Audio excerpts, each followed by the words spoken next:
Bien-aimés dans le Seigneur, bonjour.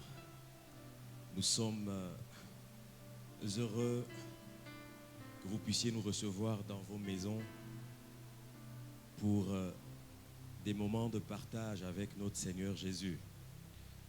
Nous voulons que vous puissiez vous connecter et ensemble nous allons passer quelque temps dans la présence du Seigneur.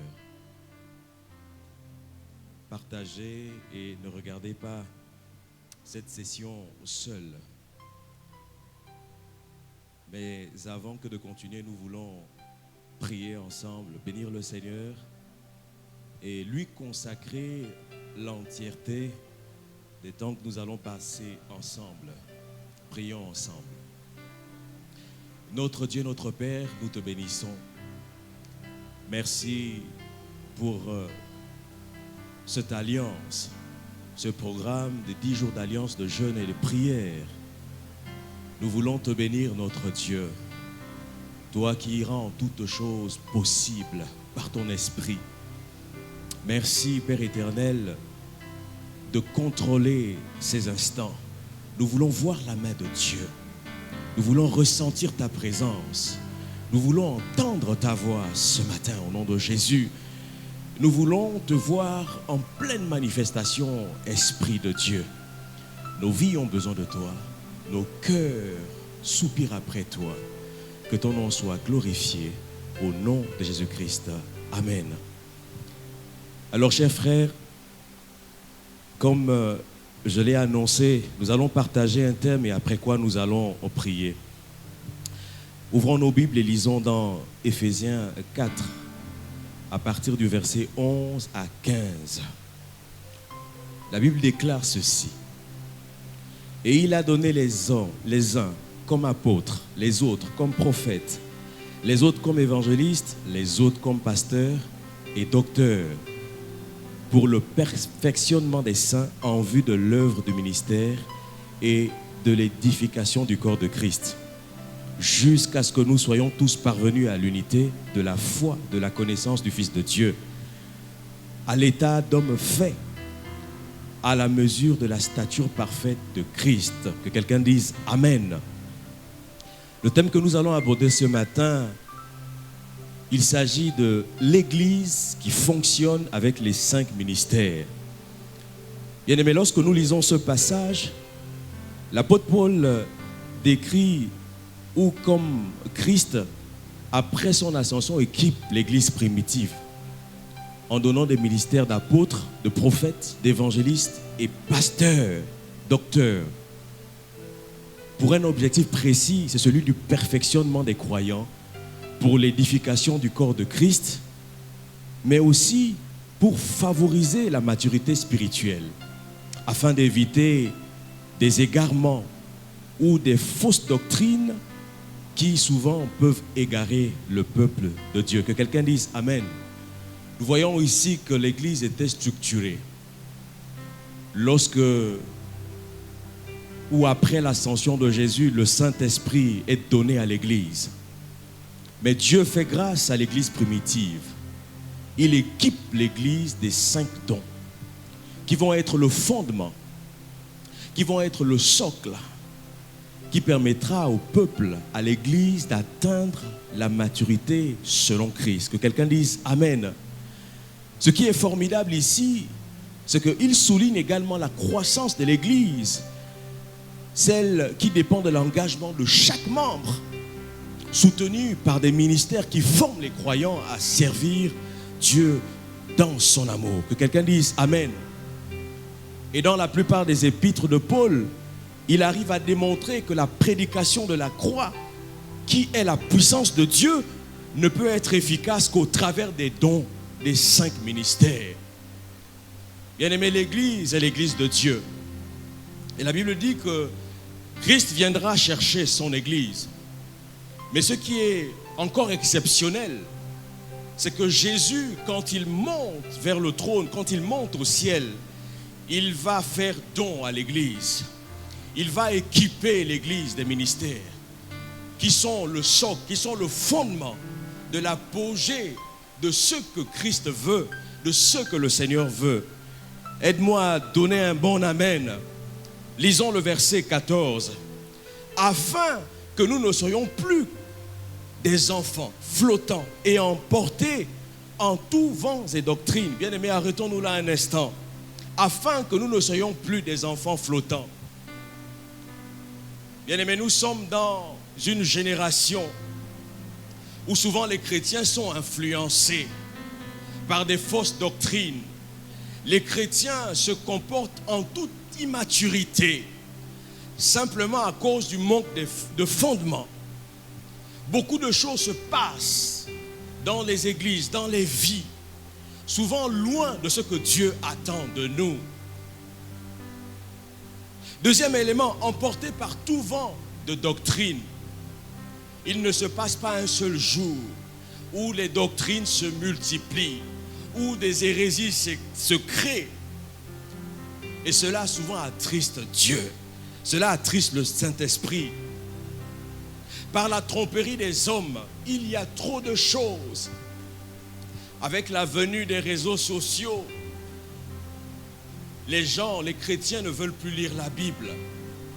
Ils sont influencés, trompés par les hommes, trompés par des fausses doctrines, trompés par la ruse, trompés par la séduction de ce monde. Que quelqu'un dise Amen. Que quelqu'un dise Amen. Bien-aimés, l'église primitive était structurée. L'église primitive était organisée.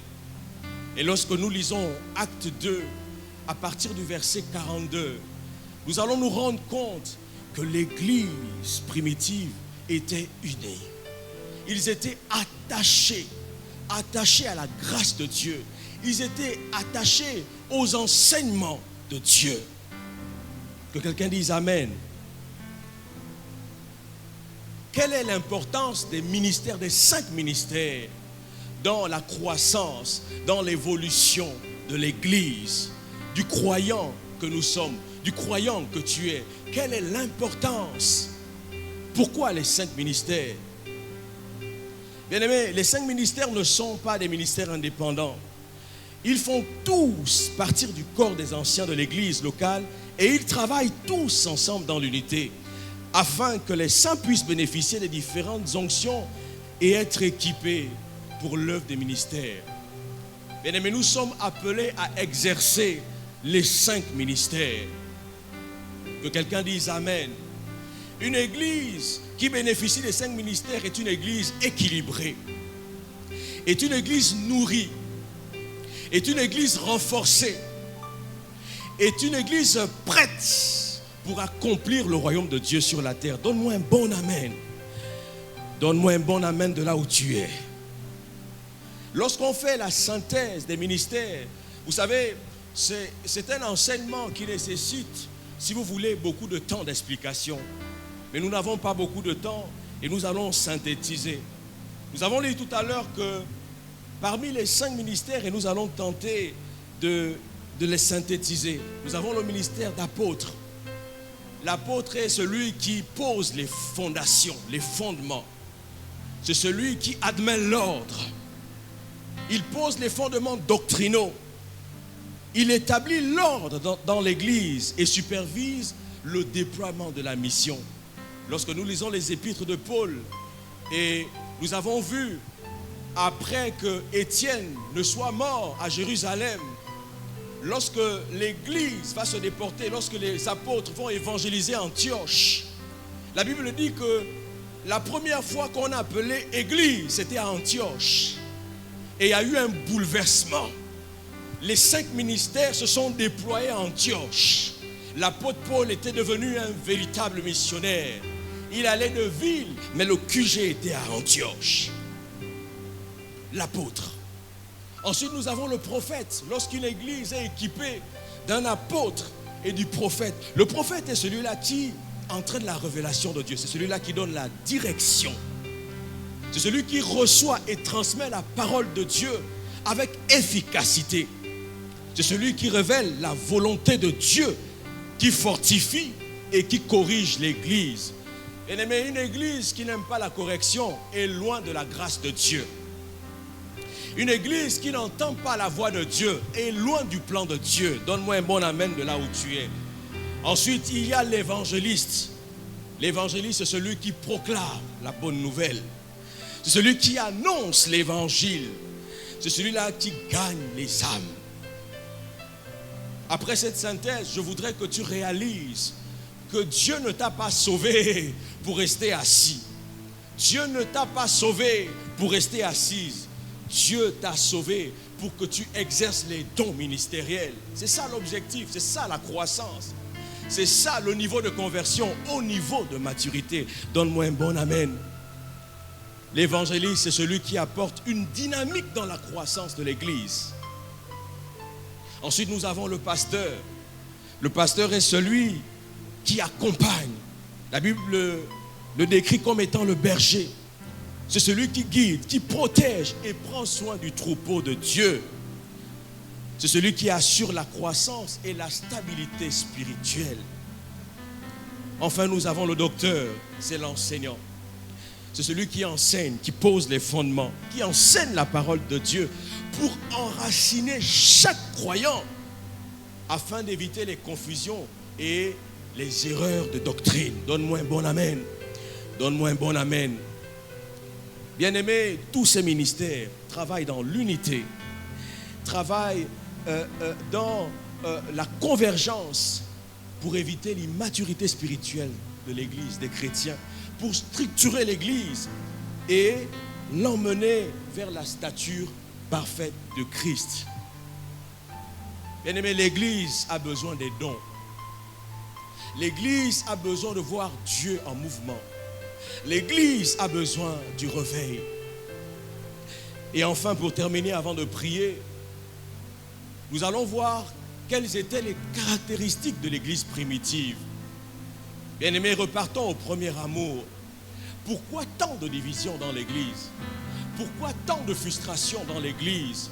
Pourquoi tant de jalousie dans l'Église?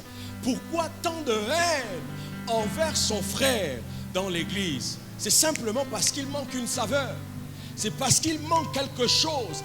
Parce qu'il manque une véritable prise de conscience entre l'appel que nous avons reçu de Dieu et notre propre vie. Donne-moi un bon amen. Lisons Acte 9, à partir du verset 31. La Bible dit que l'Église était en paix. L'Église était en paix. L'Église primitive était en paix. Dans toute la Judée, la Galilée et la Samarie, s'édifiant et marchant dans la crainte du Seigneur, et elle s'accroissait par l'assistance du Saint-Esprit. Bien-aimés, lorsqu'une église est conduite par le Saint-Esprit, il y a la paix.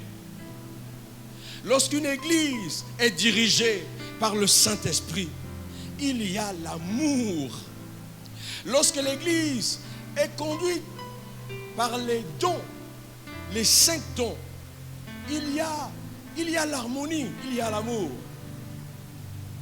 L'église primitive est décrite dans Actes des Apôtres comme étant celle qui se caractérise par la persévérance dans l'enseignement et la communion fraternelle fervente. L'apôtre Paul nous parle de la fraction de pain. Ils étaient continuellement dans la fraction, dans le partage. Une église qui veut voir Dieu, une église qui veut voir le miracle, une église qui veut connaître le réveil. Il s'agit de la communion, de la fraternité. Donne-moi un bon amen là où tu es. Alléluia. Alléluia. Bien-aimés, regardons ensemble les principales caractéristiques de l'église primitive dans la Bible. Alléluia. Comment était l'église primitive? Il marchait dans l'enseignement de la parole. Nous allons lire ensemble. Lisons ce passage avant de terminer, avant de prier. Actes chapitre 2. Lisons à partir du verset 42. Il persévérait dans l'enseignement des apôtres, dans la communion fraternelle, dans la fraction du pain et dans la prière. L'église primitive passait du temps dans la prière. Souvent, nous passons le temps à discuter. Nous passons le temps à raconter entre nous. Nous passons le temps à murmurer. Nous passons un type de chrétien qui passe le temps à critiquer, à injurier. Mais regardons la différence avec l'église primitive. Ils passaient le temps dans la prière. il persévérait dans l'enseignement. Aujourd'hui, c'est plus facile d'écouter des vidéos sur TikTok. Mais c'est difficile d'ouvrir la Bible et de se laisser enseigner par la parole de Dieu. Revenons à l'église primitive. Donne-moi un bon amen.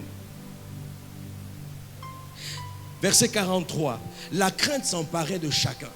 Et il se faisait beaucoup de prodiges et de miracles par les apôtres. Bien-aimés, lorsque nous sommes unis, lorsque les chrétiens sont unis, le miracle se produit. Lorsque les chrétiens sont un, en pensée, en parole, en esprit, le miracle se produit. Nous attendons le réveil. L'église du Gabon attend le réveil. Les assemblées de Dieu attendent le réveil. Mais le réveil passe par la conformité, par l'unité dans l'esprit. Parce que la Bible déclare que l'unité, c'est le corps du Christ. Malgré nos différences, nous sommes la composante du corps du Christ. Donne-moi un bon amen. Je ne t'entends pas, donne-moi un bon amen. Alléluia. Verset 44.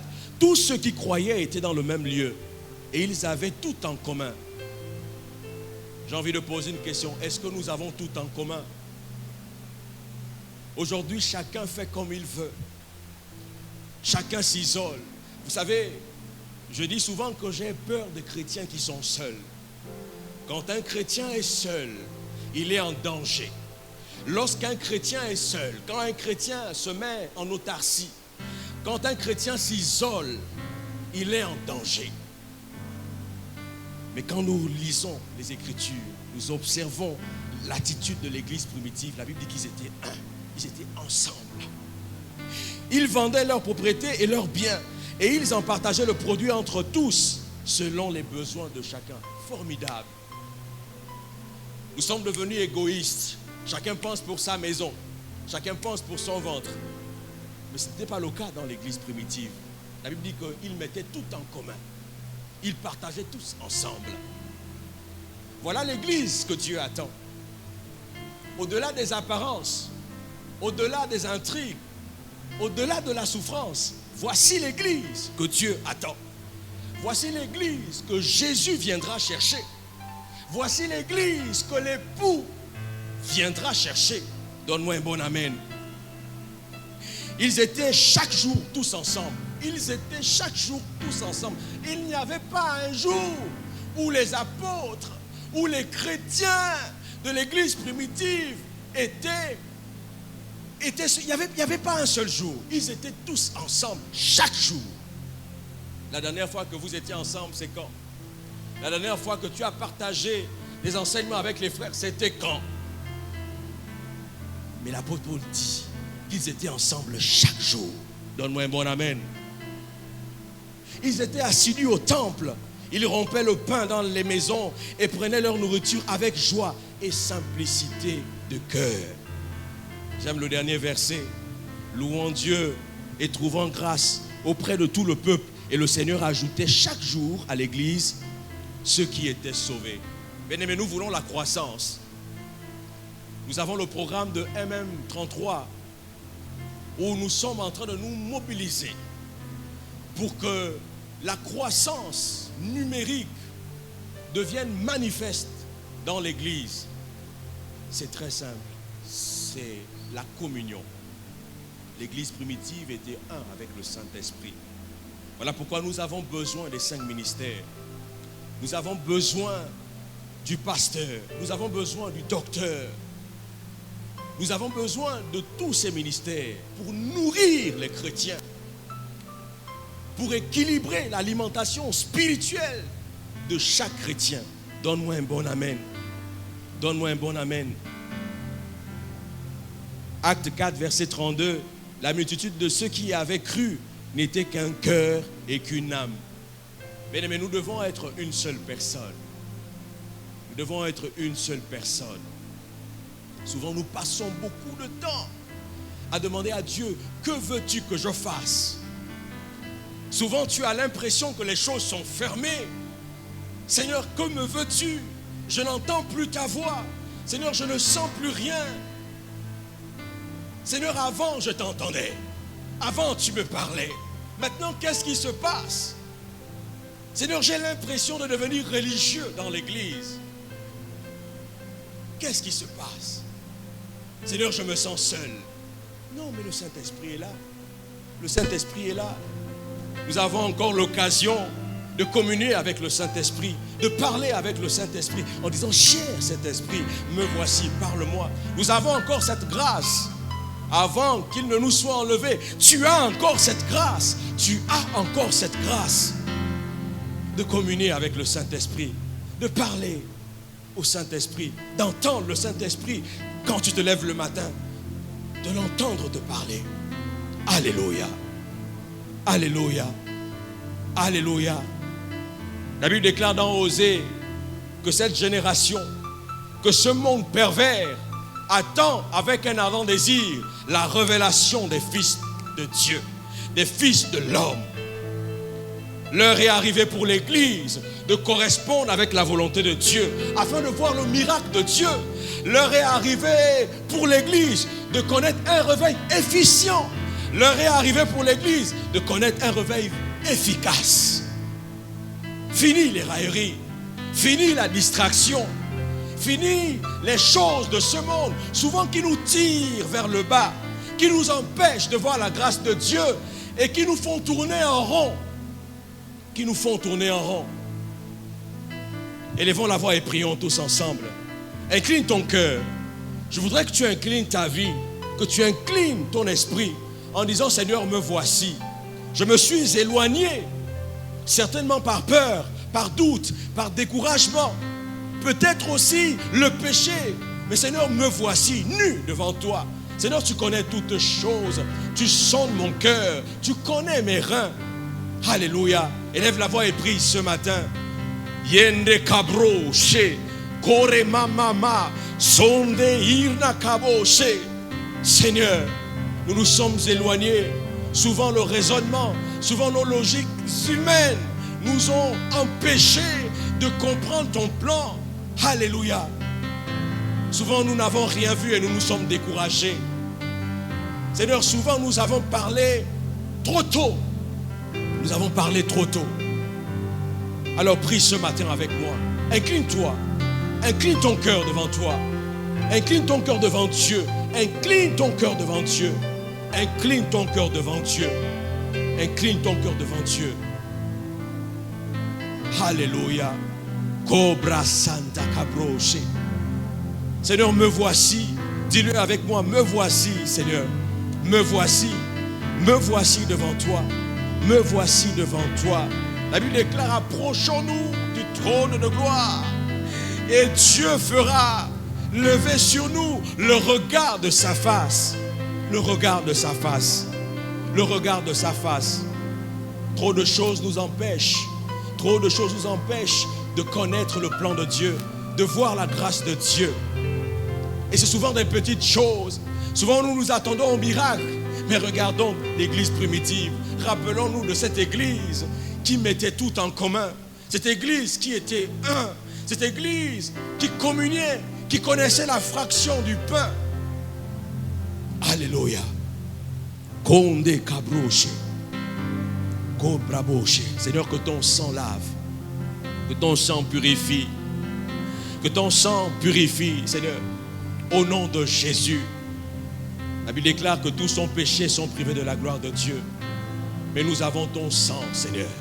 Le sang de Jésus. Viens enlever, Seigneur. Viens enlever. Au nom de Jésus. Au nom de Jésus. Au nom de Jésus. Tu vas maintenant prier. Tu vas maintenant prier pour toi. Je disais tout à l'heure que Dieu n'est pas mort en vain. Christ n'est pas mort en vain. Et Dieu va dire à Jérémie, je te connaissais avant que tu ne sois, avant que tu ne naisses dans le sein de ta mère. J'ai envie de te dire que Dieu te connaissait avant que tu n'existes. C'est pourquoi il a pour toi un plan. Il a pour toi un programme. Il a pour toi un calendrier divin. Mais il faut que tu correspondes avec l'implémentation de la grâce de Dieu. De la grâce de Dieu. Est-ce que tu sers Dieu dans l'église? Qu'attends-tu? Les ministères, ce n'est pas seulement pour les autres, c'est aussi pour toi. Dieu t'a doté d'une grâce exceptionnelle. Rappelle-toi de ton premier amour. Rappelle-toi de ce que Dieu t'a dit. Est-ce que tu vas laisser les circonstances enfouir ce que Dieu t'a donné? Rappelle-toi de ses rêves. Rappelle-toi de ses révélations. Rappelle-toi, souviens-toi de ce que Dieu a inscrit dans ton cœur, dans tes pensées. Il est temps que tu te relèves. Il est temps que tu te lèves. Il est temps que tu annonces l'évangile. Il est temps que tu annonces l'évangile avant qu'il ne soit trop tard. Je voudrais te dire ce matin que tu es un agent. Je voudrais te dire ce matin que tu es un ambassadeur. Je voudrais te dire ce matin que tu dois arrêter de te décourager. Parce que Dieu met entre tes mains une grâce exceptionnelle afin d'amener les nations au ciel, afin d'amener ta famille dans le salut, dans la grâce divine. Conde cabroché. Prie pour ta vie. Je prie pour que tu sois consacré. Tu es consacré pour servir Dieu. Tu n'es pas consacré pour les choses de ce monde. La Bible déclare que les choses de ce monde passeront. Tu n'es pas consacré pour les biens de ce monde. Tu es consacré pour déterminer l'ambassade du royaume sur la terre. Tu es consacré pour être investi de l'autorité de Dieu sur la terre. Tu es consacré pour investir l'autorité de Dieu dans ta famille. Alléluia. Prie avec moi ce matin. Je voudrais que tu pries avec moi ce matin.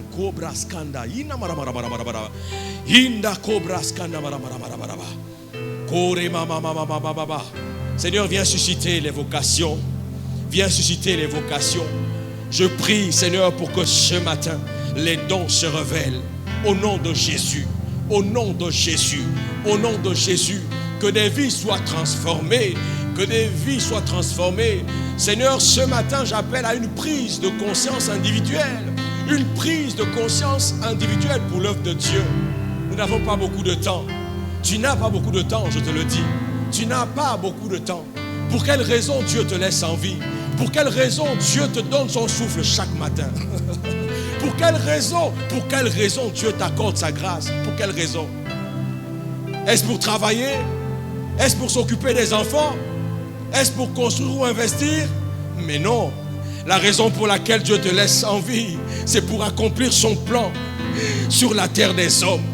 La raison pour laquelle Dieu te garde en vie, Dieu te maintient en bonne santé, c'est pour annoncer sa parole. C'est pour que les âmes soient sauvées. C'est ça l'objectif. Cobra Skanda. Alléluia. Alléluia. Alléluia. Seigneur, viens nous aider. Viens aider l'église. Viens aider les chrétiens. Viens aider les chrétiens. Viens aider les femmes, les hommes et les femmes, les jeunes de l'église. L'église de Christ. Afin que nous puissions nous rappeler de l'église primitive. Ils étaient un. Ils étaient un. Ils étaient un. Seigneur, mets l'amour dans nos cœurs. Il n'y a plus d'amour. La haine est passée de l'autre côté de la balance. Trop de haine, trop d'animosité. Trop d'animosité entre les frères et les sœurs dans l'église. L'église primitive, ils étaient tous ensemble. Chaque jour, ils partageaient tout ensemble. Ils mettaient tout en commun. Nous voulons voir le miracle. Nous voulons voir le miracle, Seigneur. Aide-moi à aimer mon frère. Oui, ton amour. Aide-moi à aider ma soeur. Il faut que tu le dises de là où tu es. Les frères ne veulent plus se saluer. Les sœurs ne veulent plus se saluer. Les frères, les sœurs refusent de... Ce n'était pas l'attitude des chrétiens de l'église primitive. Ce n'était pas leur attitude. Ce n'était pas leur attitude. Ils étaient consacrés. Ils persévéraient dans l'amour. Ils persévéraient dans le partage.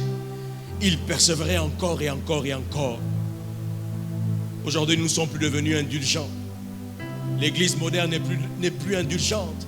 Les chrétiens ne sont plus indulgents, prêts à juger, prêts à condamner. Mais l'église primitive, ils étaient indulgents. Ils se pardonnaient jour après jour entre eux. Alléluia. Cobra Skanda broché. L'église primitive était guidée par le Saint-Esprit. Elle était guidée par le Saint-Esprit. Elle témoignait la puissance de Christ ressuscité d'entre les morts. Christ ressuscité d'entre les morts. Alléluia. Alléluia. Cobra scandabrouche. Nous allons enfin prier pour l'Église. Nous allons prier pour les assemblées de Dieu du Gabon. Nous allons prier pour le programme MM33. Nous voulons que chaque chrétien, nous voulons que chaque responsable s'imprègne de cette vision. Nous croyons au réveil. Nous croyons à un bouleversement de système dans ce monde. Nous croyons à une révolution spirituelle dans l'Église. Nous le croyons fermement. Nous le croyons. Ensemble, élevons nos voix. Prie avec moi. Prie pour l'Église. Prie pour l'Église. Nous voulons une Église remplie de miracles. Nous voulons une Église où les aveugles voient, où les paralytiques marchent, où les gens sont délivrés, les possédés sont délivrés, les possédés sont délivrés, afin de témoigner la puissance de la résurrection de Christ. Cobra scadabroche, cobra boche, cobra boche. Une église qui fléchit le genou, une église qui prie, où tu commences à prier 30 minutes, 1 heure, 2 heures, 3 heures, 4 heures, 6 heures de temps par jour. Oui, c'est possible. Une église qui sait fléchir le genou face à la menace de l'humanité, face à la disette, face aux difficultés de ce monde. Une église qui fléchit le genou et qui prie. Une église qui par la prière sache dépeupler l'enfer. Alléluia. Alléluia. Une église qui prie pour sa famille. Une église qui prie pour ses parents. Est-ce que tu seras content lorsque tu seras seul au ciel, sans tes frères, sans tes sœurs? Une église qui évangélise dans son milieu familial. Cabroché. Nous voulons une croissance numérique dans nos églises. Une croissance numérique fondée et dirigée, guidée par le Saint-Esprit. Nous voulons une croissance numérique dans l'église au nom de Jésus. Au nom de Jésus. Au nom de Jésus. Au nom de Jésus. Au nom de Jésus. Une église qui sache louer comme l'église primitive et qui trouvait grâce auprès de tout le peuple. Une église où le Seigneur ajoutait chaque jour un nouveau membre. Nous voulons quitter les petites églises. Nous voulons plus les églises de 2 personnes, 3 personnes. Des églises remplies, des personnes sauvées. Alléluia. Cobra scandabrage. Seigneur, viens nous aider, Seigneur. Viens nous aider. Viens aider l'église du Gabon. Viens aider l'église des assemblées de Dieu. Viens nous aider. Nous n'avons que toi comme direction. Nous n'avons que toi comme girouette. Nous n'avons que toi. Nous n'avons que toi. L'église n'a que le Saint-Esprit. Seigneur, viens nous orienter et viens bouleverser les raisonnements. Viens changer les logiques. Viens changer les habitudes. Viens changer, Seigneur, les carcans, les modèles. Viens les changer au nom de Jésus. Viens chambouler tel un imbroglio, Seigneur. Viens changer. Alléluia. Alléluia. Merci, Seigneur, pour ton œuvre. Merci, Seigneur, pour ta grâce. Merci parce que tu bénis chacun d'entre nous. Est-ce que de là où tu es, tu peux lever la main et sois béni là où tu es? Je proclame, je prophétise la grâce. Je prophétise la consécration dans ta vie. Je prophétise la bénédiction dans ta vie. Je prophétise la passion pour l'évangile. Je prophétise la passion pour les choses de Dieu. Je prophétise la passion pour l'enseignement et les fondements doctrinaux. Je prophétise pour le royaume de Dieu dans ta vie, au nom de Jésus. À partir de cet instant, tu n'es plus la même, tu ne seras plus la même personne. Tu es ointe ce matin. Tu es ointe. Et Dieu t'envoie dans les nations. Dieu te parle. Je sais que Dieu te parle. Dieu te parle. Bien-aimé, chaque chose a son temps. Chaque chose a son temps. Et c'est le temps de nous lever. C'est le temps C'est le temps d'avancer. C'est le temps d'aller. C'est le temps de nous investir pour les choses du royaume. Notre Dieu, notre Père, nous te bénissons. Merci pour ces moments que nous avons passés en ta présence. Merci d'aider l'Église. Merci, Seigneur, de soutenir l'Église. Merci de perfectionner l'Église via les 5 ministères. Merci de soutenir l'Église dans sa mission dans ce monde. Merci, Seigneur, pour la croissance. Merci, Seigneur, pour la grâce. Merci pour la puissance qui vient d'en haut. Que ton nom soit glorifié au nom de Jésus-Christ. Nous disons tous Amen.